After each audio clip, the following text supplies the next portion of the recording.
30 detik.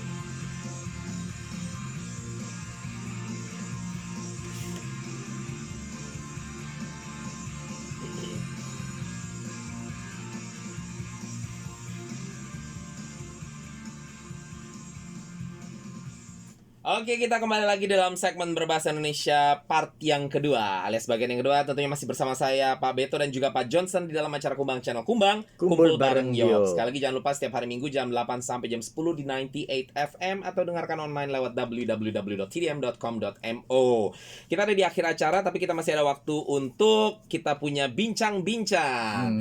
Dan malam ini kita mau bicara lagi tentang vaksin COVID-19, Pak Johnson. Ya, saya tahu memang kayaknya topik ini membosankan, tapi untuk Makau ini lagi soalnya baru-baru ini pemerintah menghimbau kembali kepada masyarakat di Makau untuk mendaftarkan diri ya untuk divaksin ya, karena ternyata berapa waktu belakangan ini dicek lagi jumlah pendaftaran atau registrasi daripada vaksin COVID-19 ini menurun di Makau ya, menurun jauh. Sementara jumlah orang yang divaksin persentasenya belum cukup banyak di Makau. Jadi untuk menciptakan satu populasi yang memiliki imunitas terhadap COVID-19 ini masih belum cukup, masih jauh sekali Pak Johnson. Nah, ini saya tahu karena ada beberapa kendala tentunya ya. Mungkin apakah itu ada kendala karena takut ada efek samping dan lain sebagainya gitu ya. Nah, saya juga sempat ngobrol dengan beberapa orang ya, baik itu yang orang lokal ya, pemegang ID Makau, baik itu pemegang Blue Card, termasuk beberapa orang Filipina dan beberapa orang Indonesia ya, buruh migran Indonesia yang masih sedikit reluctant atau ya kurang terlalu mau untuk divaksin, mengingat Makau masih aman. Nah, permasalahannya border Makau tadi kita sudah ngomong sudah mulai dibuka dengan mainland China dan dengan Hong Kong pun lagi mau dibuka gitu. Artinya kedepannya juga kita lihat kayaknya dunia ini masih akan terus bersama-sama dengan pandemi untuk beberapa waktu ya. Jadi kalau Makau nggak buka-buka ya, kita tadi udah dengar berita kasino kecil di Makau terancam untuk tutup gitu. Jadi kalau memang terus berlanjut seperti ini mungkin Makau akan bangkrut gitu ya. Jadi karena demikian pemerintah Makau sudah berencana untuk membuka bordernya. Ya, kita mendengar berita juga Singapura saja udah mulai buka border ya, sudah mulai mau melupakan karantina karena mengingat ini nggak juga kelar-kelar gitu loh. Nah, Makau sih nggak sampai ke situ, tapi Makau mau membuka bordernya, lagi direncanakan, lagi dipelajari. Nah, jadi pemerintah menghimbau kepada masyarakat seluruhnya termasuk orang lokalnya dan juga orang-orang pemegang Blue Card untuk divaksin. Nah, saya mau tanya kepada Pak Johnson, soalnya Pak Johnson ini kan justru umurnya sudah manula ya, manusia lanjut usia ya. Umurnya berapa Pak Johnson? 66. Nah, justru kata orang katanya yang lebih beresiko justru yang umurnya sudah lanjut ya, kalau divaksin gitu, karena memang ada beberapa kasus di luar negeri sampai ada yang meninggal. Tapi itu juga kalau saya lihat sebenarnya nggak semuanya yang usianya tua gitu, ada juga yang usia muda setelah divaksin terus meninggal. Jadi intinya pokoknya karena itu ada orang takut lah gitu ya. Tapi Pak Johnson kan umur 66 nih, nggak takut karena Pak Johnson sudah divaksin. Udah yang kedua belum Pak Johnson? Nanti tanggal 29. Nah, jadi kita mau tanya, kalau menurut Pak Johnson deh, apakah himbauan dari pemerintah ini perlu diresponi secara positif oleh teman-teman kita semua yang ada di Indonesia lagi, yang ada di Makau, jadi termasuk teman-teman Indonesia yang ada di Makau, apa Pak Johnson kira-kira oke, nggak apa-apa lah kalian mau tunggu dulu lebih lama atau gimana menurut Pak Johnson? Ya, aku dengar teman-teman tuh bilang tunggu dulu lah. Apalagi ya nggak perlu keluar negeri, apa ke Hong Kong juga belum ada tanggalnya, cuma dengar angin aja. Karena Hong Kong itu tiba-tiba ada kasus lagi Naik gitu. lagi. Iya, jadi jangan harap itu Makau bisa buka di dalam berapa bulan ini Hong Kong bisa buka. Nggak bisa sama Makau gitu maksudnya ya.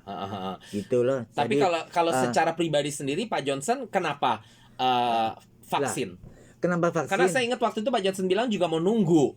Tapi akhirnya vaksin. Kenapa? Iya, karena aku bukan sengaja mau vaksin. Aku jalan lewat Haksawan itu ada tulisan boleh vaksin. Aku coba bisa ndak gitu. Karena aku sudah 2 kali disandeng gagal, ndak boleh, sudah dicop. Ini pasien ndak boleh divaksin lagi. Terus ternyata aku masuk gitu. Akhirnya bisa ternyata. lancar kok. Iya. Terus aku tanya dokter, aku juga ragu-ragu. Iya. Aku ada diabetes, asma, banyak penyakit gitu. Iya. Tapi dokternya bilang berapa bulan ini ada kambuh ndak? Enggak. Ya enggak apa-apa loh. Nah, itu kan yang gitu. kedua Pak Johnson. Itu yang Nah. kedua. Tapi yang pertama kan Pak Johnson mau coba daftar di Santeng ditolak tuh. Iya. Nah, alasan Pak Johnson pergi ke Santeng untuk divaksin kenapa? Kan Ah. katanya mau nunggu. Kenapa Pak Johnson pergi ke Santeng untuk Ya divaksin? karena teman-temanku semua bilang ini Biontech ini bagus. Oh, jadi mumpung masih ada. Iya, jadi aku Takut mau, keburu habis. jadi aku mau coba karena Biontech ini di Indo juga susah. Susah di ini. Indonesia memang. Gitu. Hmm. Terus ternyata Ditolak tapi dua ternyata. kali Biontech nggak bisa. Terus temanku saran pergi yang lainnya, suntik Cina punya itu. Iya, daripada nggak ada. Sinopharm ya. Ya gitu. Akhirnya Ternyata bisa benar. Bisa. Nah, tapi kalau himbauan dari Pak Johnson sendiri secara pribadi, iya Pak Johnson memang dengar dari beberapa teman bilang nggak perlu dulu. Tapi kalau secara pribadi Pak Johnson menganjurkan Pak Johnson ya Iya. sendiri menganjurkan lebih baik divaksin apa enggak kalau menurut Pak Johnson? Lebih baik. Lebih baik ya. Lebih baik. Lebih baik secepatnya apa enggak? Secepatnya. Alasannya kenapa? Karena sekarang ini COVID-19 ini berubah jadi penyakit lain Delta gitu iya. ya. Ini Varian bahaya yang ini. lain ya. Bahaya karena misalnya kalau kamu sudah divaksin gitu bisa ada Kekebalan. Jadi bisa lebih ada ketahanan antibodi. Iya gitu. Sekarang ada berapa kasus masuk di Macau itu semua tidak ada gejalanya. Benar. Iya gitu. Jadi nggak ketahuan, takutnya dia terlepas keluar, gitu. ketemu orang, kena ya. Iya. Nah, tapi kan sekali lagi kita harus ingatkan tentunya kepada semua orang bahwa vaksin ini bukan berarti kita nggak akan kena. Vaksin ini tetap kita ada kemungkinan kena gitu. Iya. Makanya kita tetap harus jaga protokol, tetap harus pakai masker, tetap jaga jarak, tetap cuci tangan dan lain sebagainya. Jadi bukan kata kita sudah divaksin terus kita bisa seenaknya aja mengekspos diri kita kepada orang yang ada COVID ya. Jadi tetap harus hati-hati teman-teman. Yang membedakan kalau sudah divaksin paling tidak kalau kita sampai kena nggak akan parah sampai berujung kematian. Betul. Ya. Seperti kalau kita sudah vaksin itu kena itu seperti minum obat Panadol atau gitu, demamnya hilang dah. Iya betul. Gitu. Kalau nggak divaksin bisa jadi bahaya. Bahaya. Betul. Gitu. Jadi seperti itu. Harap-harap ini dapat memberi pengetahuan lebih lagi ya kepada teman-teman. Saya belum dan saya akan vaksin. Harusnya saya besok. Tapi kemarin hari Sabtu harusnya ada tukang bikin barang di rumah lagi renovasi. Mereka datang telat. Jadi datang sore-sore. Saya tolak. Saya bilang nggak bisa. Kamu harusnya datang pagi. Enak aja datang tiba-tiba sore. Saya udah punya acara lain. Jadi saya bilang datang hari berikutnya kapan kamu bisa datang. Nah mereka bilang besok Senin jam 9 pagi mereka datang untuk bikin barang. Jadi saya undur ke hari Selasa.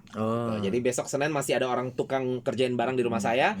Hari Selasa saya akan vaksin. Lalu minggu depannya Senin atau Selasa istri saya yang vaksin. Gitu. Nah jadi saya harap ini bisa menjadi informasi yang baik buat teman-teman ya Pak Johnson ya. Jadi jangan sampai salah kaprah. Ntar dikira gara-gara divaksin udah nggak bakal kena.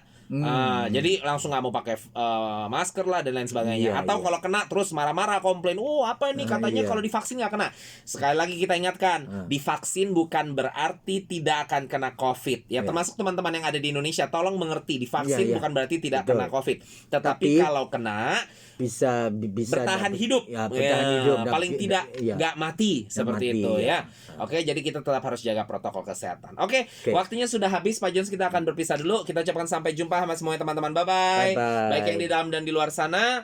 Saya pasangkan lagu terakhir masih dari Berry Likumahua dari album Good Spell-nya. Lagu yang berjudul Till the Next Hello featuring Dice G. Indeed, Till the Next Hello. Salam Indonesia, sampai ketemu minggu depan.